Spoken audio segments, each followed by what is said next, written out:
കാക്കകളാൽ നിറഞ്ഞിട്ടുള്ള Tel Aviv പലതും സൂചിപ്പിക്കുന്നത് അന്ത്യനാളിന്റെ സൂചനകളാണെന്നാണ്. ഇന്നത്തെ വീഡിയോയിൽ നമ്മൾ പറഞ്ഞിട്ടുള്ളത് ഇസ്രായേലിലെ ചില ലേറ്റസ്റ്റ് ആയിട്ടുള്ള അപ്ഡേറ്റുകളുടെ കാര്യമാണ്. അതായത് ടെല്ലവീവ് പോലത്തെ ഒരു സ്ഥലത്ത് കാക്കക്കൂട്ടം അല്ലെങ്കിൽ മറ്റ് പല പക്ഷികളുടെ മിശ്രണമായിട്ടുള്ള ഒരു കൂട്ടമാണ് കാണുന്നത്. ഇത് അന്ത്യനാളിന്റെ സൂചനയാണെന്നുള്ള രീതിയിൽ പല രീതിയിലുള്ള പല ആളുകളുടെ സംസാരങ്ങൾ വരുന്നുണ്ട്. ഇവിടെ ഞാൻ ഖുറാൻ പ്രതിപാദിപ്പിക്കുന്നില്ല, പക്ഷേ അതല്ലാണ്ട് സയനിസ്റ്റ് അതുപോലെ തന്നെ ക്രിസ്ത്യൻ ബൈബിളിക്കൽ കുറേ വേർഡ്സ് വെച്ചിട്ടുള്ള ചില കാര്യങ്ങളെ നമ്മൾ കമ്പയർ ചെയ്തിട്ടാണ് സംസാരിക്കാൻ പോകുന്നത്. അന്ത്യനാളിൻ്റെ ഒരു സൂചനയായിട്ട് കാണുന്ന ഈ ഒരു പക്ഷികളുടെ പ്രവാഹം, സ്പെഷ്യലി കാക്കകളുടെ പ്രവാഹം, അതും ഇസ്രായേലിൽ കാണുന്നത് പല ആളുകളും പേടിയോട് കൂടിയിട്ടാണ് ഇപ്പോൾ കാണുന്നത്. നമുക്കതിൽ വീഡിയോയിലോട്ട് പോകാം. വീഡിയോ കാണുന്ന സമയത്ത് നിങ്ങൾക്ക് ഇത്തരത്തിലുള്ള വിഷയങ്ങൾ ഇഷ്ടമാണെങ്കിൽ മാക്സിമം നമ്മളെ സപ്പോർട്ട് ചെയ്യണം. സബ്സ്ക്രൈബ് ചെയ്യാതെ കാണുന്ന ആൾക്കാർ അതും കൂടെ ചെയ്തിട്ട് കാണണം. ഇത്തരത്തിലുള്ള അപ്ഡേറ്റ്സും കാര്യങ്ങളും നമ്മളെ കൊണ്ട് പറ്റുന്ന രീതിയിൽ, കാണുന്ന രീതിയിൽ, അറിയുന്ന രീതിയിൽ നിങ്ങളുടെ മുന്നിലോട്ട് എത്തിക്കുക എന്നുള്ളതാണ്. ഒരുപാട് പേര് ഈ ഒരു ചാനൽ പൊട്ടിക്കുന്നത് വേണ്ടിയിട്ട് ആളുകൾ മാത്രമല്ല, നമ്മുടെ രാജ്യം ഭരിക്കുന്ന സർക്കാർ പോലും ഇത്തരത്തിലുള്ള കാര്യങ്ങൾ സംസാരിച്ച് കഴിഞ്ഞാൽ അതിനെ ഇല്ലാണ്ടാക്കുന്ന ഒരു കാലത്താണ് നമ്മളിപ്പോൾ ഉള്ളത്. അതുകൊണ്ട് മാക്സിമം സപ്പോർട്ട് എല്ലാവരും തരിക. നമുക്ക് ഏതായാലും വീഡിയോയിലോട്ട് പോകാം. റീസ്റ്റോറേഷൻ ഓഫ് ഇസ്രായേൽ, അതായത് പുനർനിർമ്മാണം, ഇസ്രായേലിൻ്റെ പുനർനിർമ്മാണം എന്ന് പറയും. അതായത് അന്ത്യനാളിൻ്റെ മുമ്പായിട്ട് പല സ്ഥലത്ത് ചിന്നിച്ചിതറിപ്പോയിട്ടുള്ള ജൂതന്മാർ ഒരുമിച്ച് കൂടും. അവരൊരു രാജ്യം ഉണ്ടാക്കും. 1948 ഇസ്രായേൽ എന്നൊരു രാജ്യം ഉണ്ടാക്കുന്നത് അതിൻ്റെ ഭാഗമായിട്ടാണെന്നാണ് പല വിശ്വാസികളും വിശ്വസിക്കുന്നത്. ഇങ്ങനെ ഒരു രാജ്യം ഉണ്ടാക്കിയതിനു ശേഷം അവിടെ നടക്കുന്ന യുദ്ധങ്ങളും അവരേത് രീതിയിൽ ലോകത്തെ ആളുകളെ സ്വാധീനിക്കും, അതിനുശേഷം ഏതൊക്കെ രീതിയിൽ അവരെ ലോകം വെറുക്കപ്പെടും എന്നും കൂടെ ഈ പറഞ്ഞ ബൈബിളിൻ്റെ പഴയ നിയമത്തിലും അതുപോലെ തന്നെ വെളിപാടിലും ഇസ്രായേലിൽ തന്നെ തൗറയിലും എഴുതപ്പെട്ടിട്ടുള്ള കാര്യങ്ങളാണ്. അപ്പോൾ ഇത്തരം കാര്യങ്ങളെ ആസ്പദമാക്കിയിട്ടുള്ള ഒരുപാട് കാര്യങ്ങൾ, സൂചനകളാണ് ഇപ്പം ഈ യുദ്ധങ്ങൾ, ഇറാനുമായിട്ടുള്ള യുദ്ധവും അതിനുശേഷം ലോകരാജ്യങ്ങളും ഇതിൽ ഏത് രീതിയിൽ ഇടപെടും എന്നൊക്കെയാണ് ആൾക്കാർ പറയപ്പെടുന്നത്. അപ്പോൾ റീസ്റ്റോറേഷൻ ഓഫ് ഇസ്രായേൽ എന്നുള്ളതായിരുന്നു ആദ്യപടി. അത് 1948 ഇസ്രായേലിൻ്റെ റീസ്റ്റോറേഷൻ, അതായത് വീണ്ടും ഉണ്ടായിട്ടുള്ള രാജ്യത്തിൻ്റെ ഭാഗമായിട്ട് തുടങ്ങുന്നുണ്ട്. അതിനുശേഷം പല കാലത്ത് പല തരത്തിൽ വന്ന യുദ്ധങ്ങൾ നമ്മൾ കണ്ടിട്ടുണ്ട്. ഇതിൻ്റെ അവസാന ഭാഗത്ത് ഇപ്പം നമ്മുടെ കാലഘട്ടത്തിൽ എത്തി നിൽക്കുന്ന യുദ്ധമാണ് ഇസ്രായേലും അല്ലെങ്കിൽ അമേരിക്കയുടെ സഹായത്തോടു കൂടിയിട്ട് ഇസ്രായേൽ ഇപ്പം ഇറാനിൽ കാണിച്ചുകൊണ്ടിരിക്കുന്ന ഒരു യുദ്ധം. ഇത് എങ്ങനെയാണ് ഈ ഒരു അന്ത്യനാളിലോട്ട് റിലേറ്റ് ചെയ്യുന്നതെന്നാണ് നമ്മൾ ഈ വീഡിയോയിൽ പറയാൻ പോകുന്നത്. ദ തേർഡ് ടെമ്പിൾ, അതായത് മൂന്നാമത്തെ ദേവാലയം സൃഷ്ടിക്കപ്പെടും എന്നാണ് പറയുന്നത്. ഇസ്രായേൽ നമുക്കറിയാം അൽ അക്സ എന്ന് പറഞ്ഞിട്ടുള്ള പള്ളി ഇരിക്കുന്ന സ്ഥാനത്താണ് ഈ ജൂതന്മാരുടെ മൂന്നാമത്തെ ദേവാലയം. ഏറ്റവും അവർ ഒരുപാട് കാലങ്ങളായിട്ട് സ്വപ്നം കണ്ട് അല്ലെങ്കിൽ അവർ ഒരുപാട് കാത്തിരുന്ന് ഉണ്ടാക്കാൻ പോകുന്ന ഒരു ദേവാലയം ഈ പറഞ്ഞ സ്ഥലത്താണ് കാണപ്പെടുന്നത്. ഇത് നമുക്ക് ഖുർആൻ നോക്കാം, നമുക്ക് ബൈബിൾ നോക്കാം, നമുക്ക് തൗറ നോക്കാം.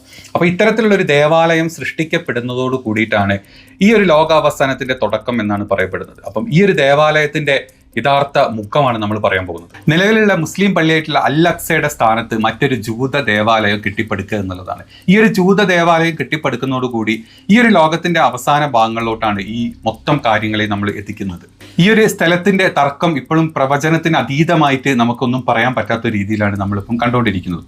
അതുമാത്രമല്ല, ഈ ഒരു ദേവാലയം കെട്ടിപ്പടുക്കുന്നതുകൂടി അർമഗഡൻ എന്ന് പറഞ്ഞ് നമ്മൾ ഒരുപാട് കേട്ടിട്ടുണ്ട്. അത്തരത്തിലുള്ളൊരു യുദ്ധം ഈ ലോകത്ത് ഉണ്ടാവും എന്നാണ് തൗറയിലും അതുപോലെ തന്നെ ബൈബിളിൻ്റെ പഴയ നിയമത്തിലും എഴുതപ്പെട്ടിട്ടുള്ളത്. ഈ ഒരു യുദ്ധത്തിൻ്റെ ആസ്പദമാക്കിയിട്ട് നമുക്ക് കുറച്ച് കാര്യങ്ങൾ പറ്റി പറയാം. ലോകാവസാന സമയത്തെ ഇസ്രായേൽ എന്ന് പറഞ്ഞ രാജ്യത്തിനെതിരെ ഈ ലോകത്തുള്ള മറ്റ് പല രാജ്യങ്ങളും എതിരെ നിൽക്കും. അങ്ങനെ എതിരെ നിന്നിട്ട് ഇസ്രായേൽ ഈ ലോകരാജ്യങ്ങളോട് യുദ്ധം ചെയ്യുന്ന ഒരു അവസ്ഥ, ഈ ഒരു യുദ്ധത്തിനാണ് അർമഗഡൻ എന്നുള്ള ഒരു യുദ്ധത്തിന് പേര് കൊടുത്തിട്ടുള്ളത്. ഇതിൽ ദൈവം നേരിട്ട് ഇറങ്ങി വന്ന് ഇസ്രായേലിനെ സംരക്ഷിക്കും എന്നാണ് തൗറയിലും അതുപോലെ ഇസ്രായേലിലും വിശ്വസിക്കുന്ന ഒരു കഥ.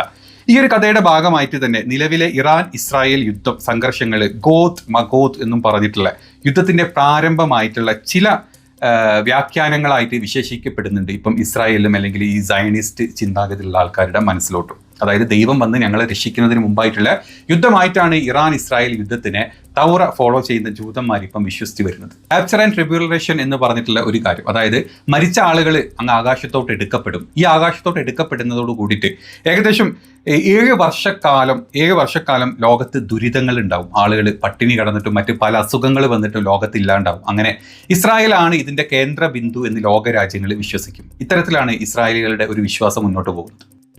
ഈ കേന്ദ്ര ബിന്ദു ഇസ്രായേൽ ആയതുകൊണ്ട് തന്നെ ഇസ്രായേലിനെതിരെ ആളുകൾ ഒരുപാട് രംഗത്ത് വരും. അതുപോലെ തന്നെ ആളുകൾ മരിച്ച് ശവങ്ങളായിട്ട് റോഡരികിൽ വരെ കിടക്കും എന്നുള്ള തരത്തിലുള്ള കഥകളും ഇതിൻ്റെ പിന്നിലുണ്ട്. അപ്പോൾ ഇത്തരത്തിലുള്ള ഒരുപാട് കാര്യങ്ങളുടെ സംയമനത്തിൻ്റെ തുടക്കമാണ് ഈ ഒരു യുദ്ധം എന്ന് ചിന്തിക്കുന്നവരാണ് കൂടുതൽ സയനിസ്റ്റ്, ക്രിസ്ത്യൻ അല്ലെങ്കിൽ പഴയ നിയമത്തിൽ വിശ്വസിക്കുന്ന ഒരുപാട് ആളുകൾ. ഇതിനുശേഷമാണ് ജീസസ് ക്രൈസ്റ്റിൻ്റെ, അതായത് യേശു ഈസ എന്നൊക്കെ പറയുന്ന പ്രവാചകൻ്റെ എഴുന്നള്ളത്ത് തിരിച്ചുള്ള, അതായത് രണ്ടാമത്തെ എഴുന്നള്ളത്ത് എന്നുള്ള വിശ്വസിക്കുന്ന എബ്രാമിക് മതങ്ങൾ ഒരുപാട് പേരുണ്ട്. അപ്പോൾ ഇത്തരത്തിലുള്ള കാര്യങ്ങളുടെ തുടക്കമാണോ ഇത് എന്നാണ് ഇത്തരത്തിലുള്ള പല സൂചനകളും പുറത്തോട്ട് വരുന്നത്. ഇത്തരത്തിലുള്ള കാക്കക്കൂട്ടങ്ങളും പക്ഷിക്കൂട്ടങ്ങളും വരുന്ന കഴുകന്മാർ റോട്ടിലൂടെ വീണ് കിടക്കുന്ന ശവങ്ങളെ തിന്നാൻ വരും. ഒരുപാട് കഥകൾ ഇതിൽ റിലേറ്റ് ചെയ്തിട്ടുണ്ട്. നമ്മൾ അതിൻ്റെ ഉള്ളറകളിലോട്ടും അല്ലെങ്കിൽ അതിൻ്റെ ഒരു തരത്തിലുള്ള ദൈവികപരമായിട്ടുള്ള പല കാര്യങ്ങളും നമ്മളിപ്പോൾ സംസാരിക്കുന്നില്ല. പക്ഷേ ഇത്തരത്തിലുള്ള പല കാഴ്ചകൾ വരുമ്പോൾ ഇപ്പോൾ ലോകത്തിലുള്ള ഒരുപാട് ആൾക്കാർ ഇതിനെ കണക്ട് ചെയ്ത് സംസാരിക്കുന്നുണ്ട്. ജസ്റ്റ് നിങ്ങളുടെ മുമ്പിലോട്ട് ഈ ഒരു കാര്യം ഒന്ന് ഇൻട്രൊഡ്യൂസ് ചെയ്യുക എന്നുള്ളത് മാത്രമായിരുന്നു എൻ്റെ ഒരു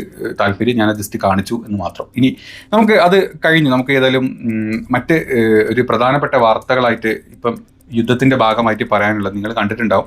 ഇപ്പം ഇന്ന് ഏകദേശം ഉച്ച സമയത്താണ് ഇസ്രായേലിലെ വൈദ്യുത നിലയങ്ങളിലോട്ട്, അതായത് വൈദ്യുത നിലയങ്ങളെ ലക്ഷ്യമാക്കിയിട്ട് ഹെദേര എന്ന് പറഞ്ഞിട്ടുള്ള സ്ഥലത്തോട്ട് ഇറാൻ്റെ ആക്രമണം വരുന്നത്.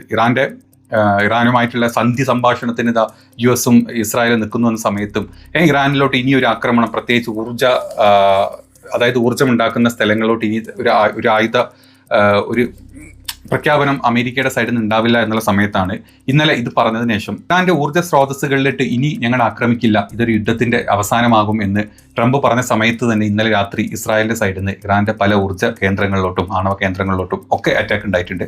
അതിന്റെ ഭാഗമായിട്ട് തിരിച്ച് ഇറാൻ മൊത്തം ടെല്ലവീവിലും ബാക്കിയുള്ള സ്ഥലങ്ങളിലൊക്കെ മാക്സിമം ആക്രമണങ്ങൾ അയച്ചു വിടുന്നതിന്റെ കൂടെ തന്നെ ഇറാന്റെ ഏറ്റവും വലിയ വൈദ്യുത നിലയമായിട്ടുള്ള ഹദേര എന്ന് പറഞ്ഞിട്ടുള്ള സ്ഥലത്തോട്ട് ഇലക്ട്രിക് കോർപ്പറേഷൻ്റെ പ്രധാന വൈദ്യുത നിലയത്തിലോട്ട് ഇറാൻ്റെ മിസൈൽ ആക്രമണങ്ങളുടെ ചിത്രങ്ങളും വീഡിയോസും നമ്മൾ കാണുന്നത്.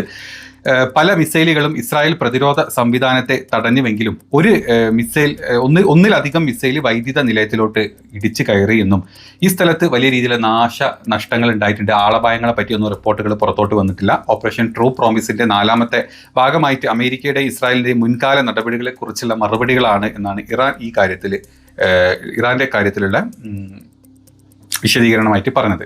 അതായത് സിവിൽ ഷെൽട്ടറുകൾ, ഇസ്രായേലിലെ സാധാരണക്കാരുടെ അഭയ കേന്ദ്രങ്ങൾ ഇനി മുതൽ തങ്ങളുടെ ലക്ഷ്യസ്ഥാനങ്ങളാണെന്ന് ഇറാന്റെ IRGC പ്രഖ്യാപിച്ചിട്ടുണ്ട്. ഈ സ്ഥലങ്ങളുടെ കൃത്യമായിട്ടുള്ള ഭൂപടവും അതിന്റെ വിവരങ്ങളും തങ്ങളുടെ പക്കലുണ്ട് എന്നാണ് IRGC ഇപ്പം വ്യക്തമാക്കിയിട്ടുള്ളത്. അതുമാത്രമല്ല, ഇസ്രായേലിന് പുറമെ മേഖലയിലെ അമേരിക്കൻ സൈനിക കേന്ദ്രങ്ങളിൽ ലക്ഷ്യം വെച്ചിട്ടുള്ള ഓപ്പറേഷൻ യാ ഷഹീദ് അൽവ എന്ന് പറഞ്ഞിട്ടുള്ള ഒരു പുതിയ ഓപ്പറേഷനും ഇറാൻ മുന്നോട്ട് വെച്ചിട്ടുണ്ട്. സഫേദിലെ കമാൻഡ് സെന്ററുകൾ, ടെല്ലവീവിലെ ബെനി ബ്രാക്ക് തുടങ്ങിയിട്ടുള്ള സ്ഥലങ്ങളിലോട്ടും ആക്രമണങ്ങൾ ഭയങ്കരമായിട്ട് ഇപ്പം ഇറാൻ അഴിച്ചുവിട്ടിട്ടുണ്ട്. ഇത് അമേരിക്കയുടെ തന്ത്രപ്രധാനമായിട്ടുള്ള അധികാര പരാജയമാണ് എന്നാണ് ഇപ്പം പല ആൾക്കാർ ഇതിനെപ്പറ്റി സംസാരിക്കുന്നത്. അതായത് നമ്മൾ കണ്ടു, കഴിഞ്ഞ വീഡിയോയിൽ നമ്മൾ പറഞ്ഞിട്ടുണ്ട്, ഇറാഖിലുള്ള ബേസിലോട്ട് ഏത് രീതിയിൽ ആക്രമണം നടന്നിട്ടുണ്ട്, കുവൈറ്റിലോട്ടും അതുപോലെ തന്നെ ബഹ്റൈനിലോട്ടും ഏത് രീതിയിൽ ആക്രമണം നടന്നു. ഇനി അത് മാത്രമല്ല, ടെല്ലവീവിൽ അല്ലെങ്കിൽ ഇവരുടെ തന്നെ ഏറ്റവും വലിയ വൈദ്യുത കേന്ദ്രങ്ങളിലോട്ടുള്ള ആക്രമണമാണ് ഇപ്പോൾ നമ്മൾ കാണുന്നത്. ഇസ്രായേലിന് തന്നെ 20% വൈദ്യുതി ഇവിടെ നിന്നാണ് ഉൽപ്പാദിപ്പിക്കുന്നത്. അപ്പോൾ ഈ സ്ഥലത്ത് ആക്രമണം നടന്നു കഴിഞ്ഞാൽ ഇസ്രായേലിൻ്റെ 20% സ്ഥലത്തോട്ട് കറണ്ട് ഇല്ലാണ്ട് ഒരു വല്ലാത്ത ഇരുട്ടിലോട്ട് ഇസ്രായേലിൻ്റെ ഭാഗങ്ങൾ പോകും എന്നുള്ള ഒരു നിഗമനത്തിലോട്ടാണ് ആളുകൾ എത്തുന്നത്. അപ്പോൾ അതിൻ്റെ കൂടുതൽ ഡീറ്റെയിൽസ് നമുക്കറിയാം, സെൻസേർഡ് ആയിട്ടുള്ള ന്യൂസുകൾ മാത്രമേ പുറത്തോട്ട് വരികയുള്ളൂ. അപ്പോൾ അതിനുള്ള കൂടുതൽ ഡീറ്റെയിൽസ് എന്തെങ്കിലും വരികയാണെങ്കിൽ നമ്മൾ അടുത്ത വീഡിയോയിൽ നമ്മൾ ചെയ്യുന്നതായിരിക്കും. അപ്പം ഏറ്റവും ലേറ്റസ്റ്റ് ആയിട്ട് ഇപ്പോൾ അവിടെ നടന്നുകൊണ്ടിരിക്കുന്ന ചില കാര്യങ്ങളാണിത്. USS എബ്രഹാം ലിങ്കണിൽ ബോംബ് വീണു എന്നുള്ള വാർത്തകൾ വരുന്നുണ്ട്. അങ്ങനെ ഒരുപാട് വാർത്തകൾ വരുന്നുണ്ട്. അതുപോലെ ഇറാനിന് നമ്മുടെ ഇന്ത്യൻ പ്രധാനമന്ത്രി അല്ലെങ്കിൽ നമ്മുടെ ഇന്ത്യ വീണ്ടും LPG വാങ്ങിക്കാം എന്നുള്ളൊരു കരാറിലോട്ട് എത്തിയിട്ടുണ്ട്. എന്താ വെച്ചാൽ അപ്പോൾ ഇറാൻ വേണം, നമുക്ക് ഇറാൻ ഇല്ലാണ്ട് നമുക്ക് ജീവിക്കാൻ പറ്റില്ല. എന്തൊക്കെ സംഖ്യകൾ പറഞ്ഞു കഴിഞ്ഞാലും ഇറാനിലോട്ടുള്ള LPG നമ്മൾ വാങ്ങിക്കാനുള്ള കരാറിലോട്ട് നമ്മൾ എത്തിയിട്ടുണ്ട്. ഓൾറെഡി എനിക്ക് തോന്നുന്നു മാംഗ്ലൂരിലോട്ടുള്ള ഏതോ ഒരു ഷിപ്പ് വരുന്നുണ്ട്. ഓൾറെഡി ഇറാൻ എന്നുള്ള LPG ആയിട്ടാണ് വരുന്നത്. അപ്പോൾ ഇറാൻ നമ്മളെ ഏത് രീതിയിൽ സഹായിക്കും, നമ്മൾ തിരിച്ച് ഇറാൻ ഏത് രീതിയിൽ ആപ്പ് വെക്കും എന്ന് നിങ്ങൾ ചിന്തിച്ചാൽ മതി. ഏതായാലും നിങ്ങൾക്ക് വീഡിയോ ഇഷ്ടപ്പെട്ടെങ്കിൽ മാക്സിമം ലൈക്കും ഷെയറും കമൻറ്റും ഒക്കെ ചെയ്യാം. നമുക്ക് അടുത്ത എന്തെങ്കിലും അപ്ഡേറ്റ് ഉണ്ടെങ്കിൽ സംസാരിക്കാം. ശരി.